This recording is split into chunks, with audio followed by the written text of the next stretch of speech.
Assalamualaikum warahmatullahi wabarakatuh. Selamat datang di channel Arini Kimia Smart. Hari ini kita akan melakukan pembelajaran kimia kelas 12, bab pertama, sifat koligatif larutan. Namun, sebelum kita lanjutkan, jangan lupa isi daftar hadir pada link yang sudah disiapkan. Bahasan pada sifat koligatif larutan. Yang pertama, konsentrasi larutan. Yang kedua, sifat koligatif larutan yang meliputi penurunan tekanan uap jenuh larutan atau delta P. Yang kedua, kenaikan titik didih larutan atau delta TB. Yang ketiga, penurunan titik beku larutan atau delta TF. Dan yang keempat, tekanan osmotik larutan yang diberi simbol P. Dan yang terakhir, pada sifat koligatif larutan akan dibahas khusus sifat koligatif larutan untuk larutan elektrolit. Adapun tujuan pembelajaran hari ini, setelah mempelajari bab ini, Anda diharapkan mampu menguasai dari tujuan pembelajaran nomor 1 hingga nomor 5. Jadi menjelaskan pengertian molalitas larutan, ada molaritas larutan, kemudian menghitung massa zat larut jika diketahui molalitasnya, menentukan MR zat larut jika diketahui molalitasnya, serta menentukan fraksi mol suatu zat dalam larutan. Adapun untuk tujuan pembelajaran yang nomor 6 dan seterusnya akan kita bahas pada pertemuan selanjutnya. Untuk bahasan yang pertama tentang konsentrasi larutan, kita tentunya tidak asing dengan istilah larutan. Di sini saya perlihatkan gambar mengenai beberapa larutan yang sering Anda temui apabila Anda memasuki lab kimia.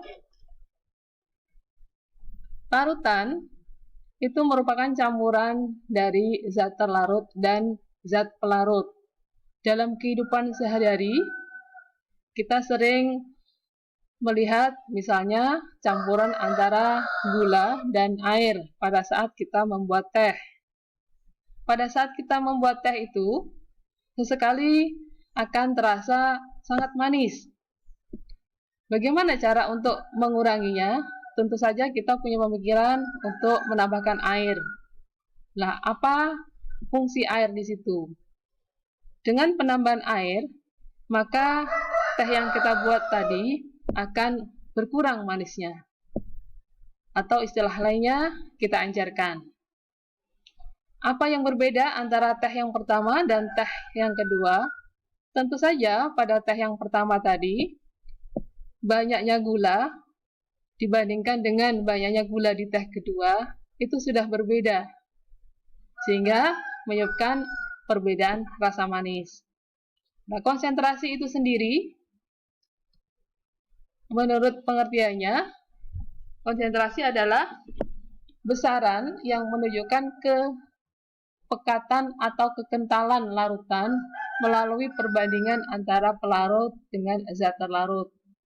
Untuk menyatakan satuan konsentrasi, bisa melalui molaritas yang diberi simbol M besar, molalitas diberi simbol M kecil, fraksi mol diberi simbol X, dan kadar dalam bentuk persen.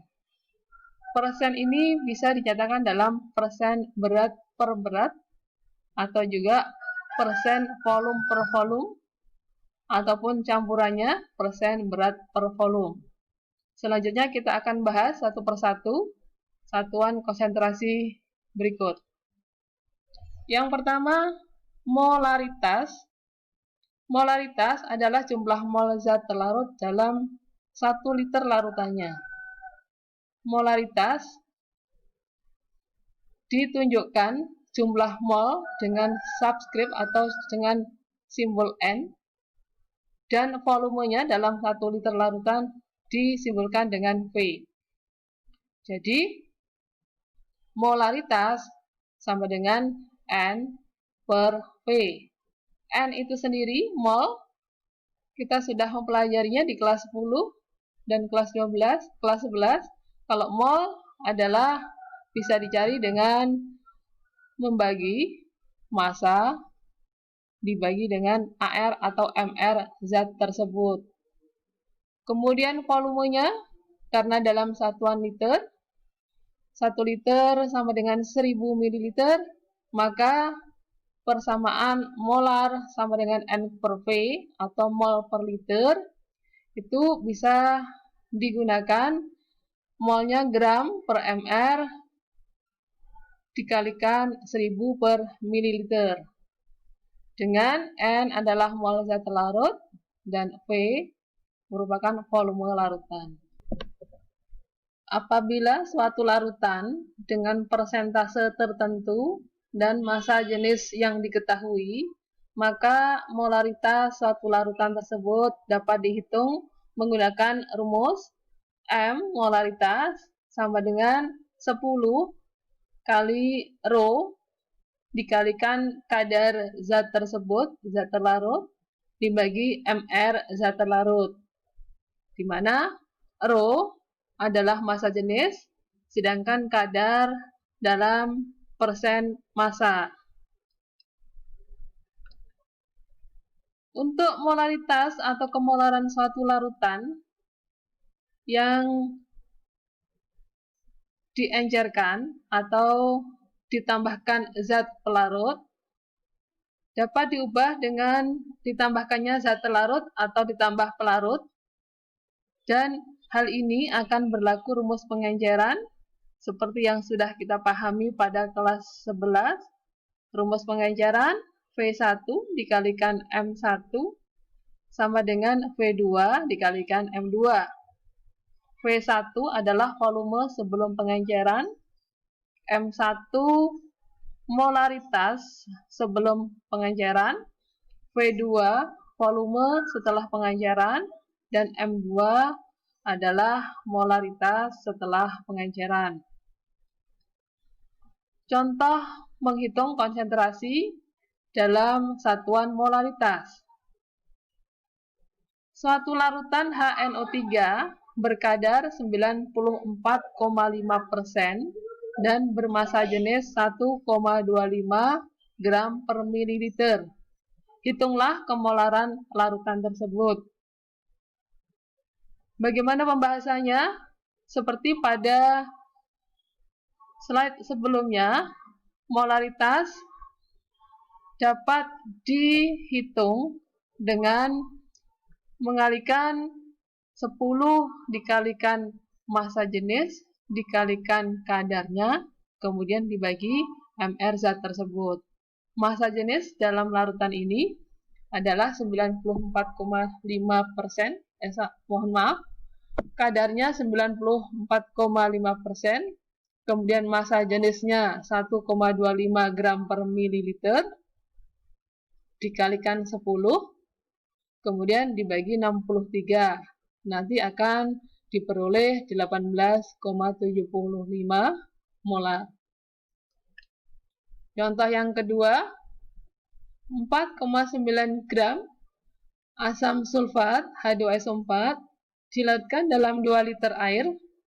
Bila MR H2SO4 98, maka tentukan molaritas larutan mula-mula yang W. Hitung kemolaran jika 100 ml larutan ini ditambah 400 ml air. Dan yang C, hitung kemolaran jika larutan A, jadi pada poin A ini, dicampur larutan B sampai dengan 4 liter. Sekarang kita akan bahas satu persatu. Molaritas larutan mula-mula. Molaritas diberi rumusan M besar sama dengan mol per liter atau N per V. N mol diperoleh dari massa atau gramnya dibagi MR-nya. Massanya 4,9 gram dibagi 98 akan diperoleh 0,05 mol. Jadi molaritas sama dengan mol per liter, molnya 0,05 dibagi volumenya 2 liter, sehingga akan diperoleh konsentrasi 0,025 molar. Kita lanjutkan untuk menyelesaikan soal yang B. Soal yang B merupakan soal pengenceran. Jadi menggunakan rumus V1 dikalikan M1 sama dengan V2 kali M2. Volume mula-mula atau volume awalnya 100 ml.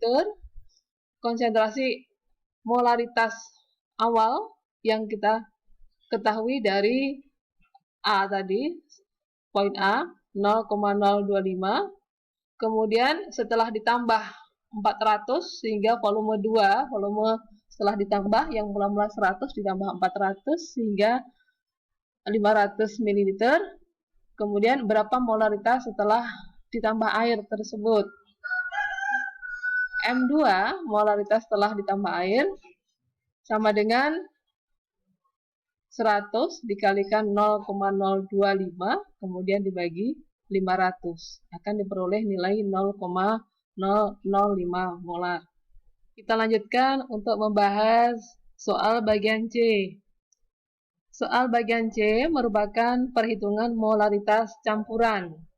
Molaritas campuran dapat ditentukan dengan rumus M1 dikalikan V1 ditambah M2 dikalikan V2 dan dibagi dengan volume total, volume keseluruhan. M1 yang merupakan konsentrasi awal 0,025, kemudian V1-nya 2 liter, ditambah dengan M2 0,005 diperoleh setelah pengenceran tadi, dikalikan V2-nya 0,5 liter yang berasal dari 500 ml, kemudian dibagi 4 volume keseluruhan, maka akan diperoleh molaritas campuran 0,013125 molar, atau bisa dibulatkan menjadi 2 angka di belakang desimal 0,01 molar. Untuk konsentrasi yang kedua, satuan molaritas. Molaritas menyatakan jumlah mol atau N dari zat terlarut dalam 1 kg atau 1000 gram pelarut, dan dirumuskan dengan M molaritas, M kecil sama dengan mol dibagi 1000 gram pelarut.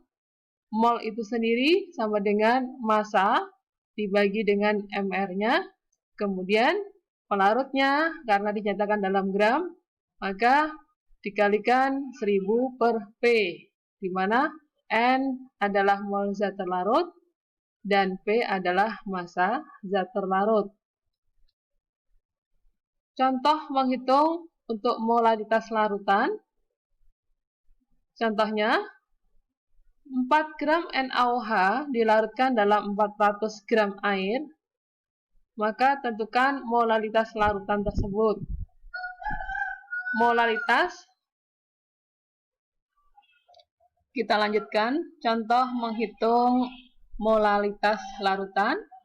Contohnya, 4 gram NaOH dilarutkan dalam 400 gram air. Tentukan molaritas larutan tersebut. Seperti pada slide sebelumnya, kita sudah mempelajari bagaimana cara menentukan molaritas larutan, yaitu dengan rumus M kecil sama dengan mol dibagi massa zat pelarutnya dalam gram. Mol bisa ditentukan dengan cara membagi massa dibagi AR-nya, yaitu massanya 4 gram dibagi AR atau MR. Di sini karena senyawa, jadi menggunakan MR dari NaOH 40. 4 dibagi 40 sama dengan 0,1 mol. Sedangkan molalitas, mol dibagi dengan massa zat pelarut tadi, molnya 0,1 dibagi massa zat pelarutnya 400 gram air sama dengan 0,4 kg. Jadi 0,1 dibagi 0,4 sama dengan 0,25 molal. Selanjutnya, bagaimana hubungan molalitas dengan persen massa? Persen massa merupakan satuan konsentrasi yang lain yang juga biasa digunakan dalam larutan kimia. Contohnya ialah larutan yang biasa kita temui dalam kehidupan sehari-hari, seperti alkohol yang biasa digunakan untuk obat luka, untuk membersih luka, menggunakan alkohol dengan kadar 75%. Dan larutan asam cuka yang biasa ditambahkan pada makanan seperti soto, biasa digunakan asam cuka dengan kadar 24%. Persen massa adalah jumlah gram zat terlarut dalam 100 gram massa larutan. Jadi bisa dirumuskan persen massa zat A sama dengan massa zat A itu sendiri dibagi massa dari larutan, yaitu zat A yang sudah ditambah dengan pelarut, baru dikalikan 100%. Kemudian bagaimana hubungan molalitas dengan molaritas? Molaritas menyatakan jumlah mol zat terlarut dalam 1 liter larutan, sementara molalitas jumlah mol zat terlarut dalam 1 kg pelarut atau 1000 gram pelarut. Molaritas dapat dikonversi menjadi molalitas dengan cara merubah volume larutan menjadi massa larutan. Untuk mengubah volume menjadi massa, kita bisa menggunakan rumus massa jenis. Massa jenis atau rho sama dengan massa larutan dibagi volume larutan. Tentu saja ini berlaku apabila soal tersebut terdapat massa jenisnya. Satuan konsentrasi yang ketiga adalah fraksi mol. Fraksi mol dilambangkan dengan X. Fraksi mol larutan, karena larutan itu terdiri atas zat terlarut dan zat pelarut. Untuk fraksi mol zat terlarut, maaf, ini harusnya terlarut, diberi simbol XT, yang merupakan perbandingan antara mol zat terlarut terhadap mol zat terlarut dan mol pelarut, atau mol larutan, mol keseluruhan. Jadi, XT sama dengan perbandingan mol zat terlarut dibagi mol zat terlarut ditambah dengan mol pelarut. Sementara untuk fraksi mol pelarut,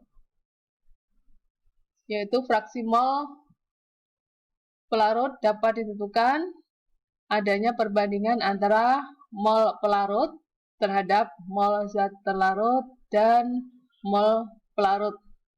Sehingga dirumuskan XP sama dengan mol P, mol pelarut, dibagi mol zat terlarut ditambah dengan mol pelarut.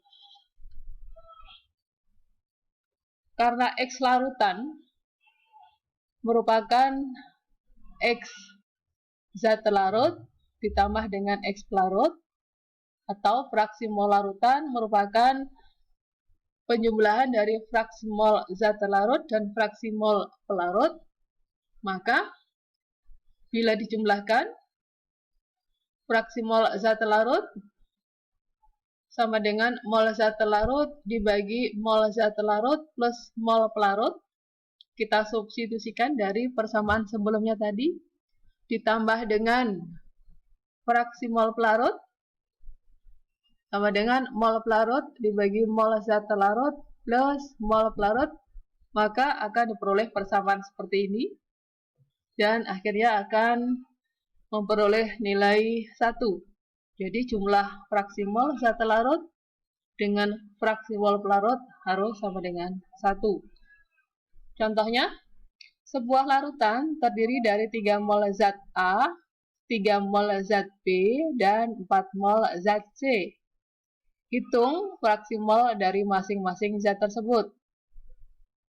Diketahui dari soal tersebut, mol A sebanyak 3, mol B 3, dan mol C 4. Bagaimana penyelesaiannya? Fraksi mol A adalah fraksi dari zat A, di mana fraksi mol A sama dengan mol A dibagi mol keseluruhan, itu mol A plus mol B dan plus mol C. Mol A sama dengan 3 dibagi mol keseluruhan, Na atau mol A-nya 3, mol B-nya 3, dan mol C-nya 4. Sehingga akan diperoleh nilai 0,3. Untuk fraksi mol zat B sama dengan mol B, mol B dibagi mol keseluruhan, yaitu mol A plus mol B plus mol C. Mol B-nya itu sendiri sama dengan 3, dibagi mol keseluruhan sama seperti yang di atas, 3, 3, 4, sehingga juga akan diperoleh nilai 0,3. Untuk yang mol C, fraksi mol C, maaf, ini harusnya juga NC, ya. Yang di sini Na, Nb, Nc, mol A, mol B, dan mol C sama fraksi mol C sama dengan mol C dibagi jumlah mol keseluruhan, mol C-nya 4 dibagi mol keseluruhannya, sehingga akan diperoleh nilai 0,4. Jadi total dari fraksi mol dari zat A plus zat B dan zat C, fraksi mol masing-masingnya 0,3, 0,3, dan 0,4 bila dijumlahkan akan mendapatkan nilai sama dengan 1. Materi dan contoh-contoh soal konsentrasi yang lebih lengkap Anda bisa mempelajarinya. Silahkan mengunjungi website berikut. Ini website khusus pembelajaran SMA Negeri 1 Barat. Semoga bermanfaat dan jangan lupa selamat belajar, selamat menunaikan tugas-tugas yang telah diberikan. Jangan lupa mengerjakan tugas dan dikumpulkan pada link yang sudah diberikan. Akhirnya, terima kasih. Assalamualaikum warahmatullahi wabarakatuh. Ya.